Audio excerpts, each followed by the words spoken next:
Bapak Ibu Saudara-saudara, jumpa lagi dalam program 5 menit bersama Tuhan, Klasis Rote Barat Laut dengan saya, Pendeta Jiska Lakapo.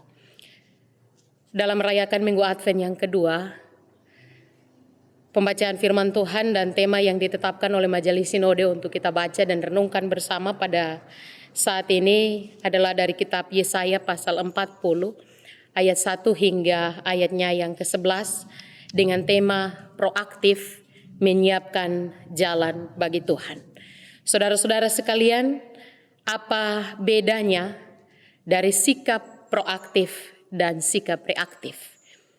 Apa yang dilakukan oleh orang yang bersikap reaktif dan proaktif ketika melihat ada tanda-tanda hujan mau turun atau langit sedang mendung? Orang yang proaktif ketika keluar rumah, dia pasti akan membawa payung. Dia berjaga-jaga andai kata hujan akan turun. Dia tidak menyalahkan cuaca. Sedangkan orang yang bersikap reaktif tidak bawa payung atau enggan membawa payung. Sehingga ketika hujan turun, dia akan menyalahkan cuaca sebagai penyebab hujan turun. Jadi inti yang membedakan antara orang yang bersikap reaktif dan proaktif adalah respon mereka terhadap peristiwa itu. Orang yang bersikap reaktif memberikan respon setelah peristiwa terjadi atau setelah hujan turun, menyalahkan cuaca. Sedangkan orang yang bersikap proaktif sudah memberikan respon sebelum peristiwa itu terjadi atau sebelum hujan turun. Sedia payung sebelum hujan. Saudara-saudara sekalian, dalam bacaan firman Tuhan saat ini, Nabi Yesaya menyampaikan wahyu yang diterima dari Allah kepada umat Israel. Wahyu ini berisi berita sukacita bagi umat Israel. Umat diberitahu bahwa masa pembuangan mereka di Babel akan berakhir. Mereka akan segera pulang ke kampung halaman mereka dari Babel ke Yerusalem. Tentu kita bisa dapat membayangkan betapa bahagianya mereka. Berita yang disampaikan oleh Nabi Yesaya adalah berita pembebasan atau berita keselamatan. Di pembuangan di Babel, mereka menjadi bangsa yang terjajah. Di Yerusalem mereka menjadi bangsa yang merdeka. Saatnya mereka akan pulang ke tanah air setelah 70 tahun ada di tanah pembuangan. Saudara-saudara sekalian, dalam keyakinan umat Israel, kepulangan mereka dari Babel ke Yerusalem akan dipimpin sendiri oleh Tuhan. Tuhan Allah akan menuntun kepulangan umat seperti gembala yang menuntun kepulangan domba-dombanya. Dan Yesaya sebagai juru bicara Tuhan meminta orang Israel untuk menyambut kedatangan Allah dengan harus melakukan persiapan diri. Jalan Tuhan harus dipersiapkan. Jalan untuk Tuhan ini adalah jalan raya, bukan jalan setapak. Jalan raya di sini adalah jalan tanpa hambatan atau jalan tol. Jalan yang mudah untuk bergerak karena jalan luas. Sebab kalau jalan setapak akan ada banyak hambatan karena sempit dan tidak rata.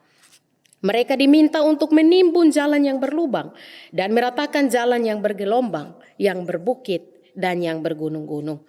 Mereka harus proaktif dengan bekerja ekstra mempersiapkan jalan. Ketika jalan ini siap, Allah akan datang menyatakan kemuliaan Allah dan berdampak bagi orang-orang yang melihat kemuliaan Allah. Saudara-saudara sekalian, pada dasarnya yang dimaksud Yesaya tentang jalan itu sesungguhnya adalah sebuah bahasa perumpamaan yang Yesaya pakai. Yang dimaksudkan adalah persiapan hati dan hidup umat Tuhan. Menyiapkan segenap keberadaan hidup kita agar Tuhan Allah dan karya penyelamatannya bisa kita terima dan pada akhirnya menjadi berkat melalui hidup kita. Hati dan hidup yang mesti dipersiapkan adalah hati dan hidup yang tidak bergelombang. Hati yang tidak bergunung-gunung dan berbukit-bukit, yang tidak berlubang. Yang dimaksudkan adalah hati dan hidup yang tidak mendua.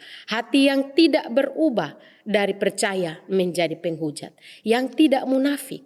Munafik itu adalah berbuat lain dari apa yang dikatakan. Suka curang dan tidak jujur. Yesaya bilang, yang bergunung-gunung dan berbukit-bukit dan yang berlubang, semua harus diratakan. Supaya jangan menjadi penghambat bagi Tuhan yang datang membebaskan kita. Saudara-saudara sekalian, di sini kita juga diajak untuk proaktif, bukan reaktif, apalagi pasif. Minggu ini adalah perayaan Minggu Advent yang kedua. Perayaan ini harus kita jadikan sebagai kesempatan mempersiapkan hati dan hidup kita sebaik-baiknya sebelum merayakan Natal. Supaya dalam perayaan Natal ada sukacita bagi kehidupan kita. Kalau kita bisa proaktif sedia payung sebelum hujan, maka kita juga harus lebih proaktif lagi mempersiapkan hati dan hidup kita. Yang bergelombang, yang bergunung-gunung, yang berbukit-bukit dan yang berlubang harus ditutup dan diratakan agar ada jalan raya bagi Tuhan. Mari kita memasuki perayaan Advent ini dengan mulai mengoyakkan hati kita, membersihkan hati kita dengan berbalik kepada Tuhan.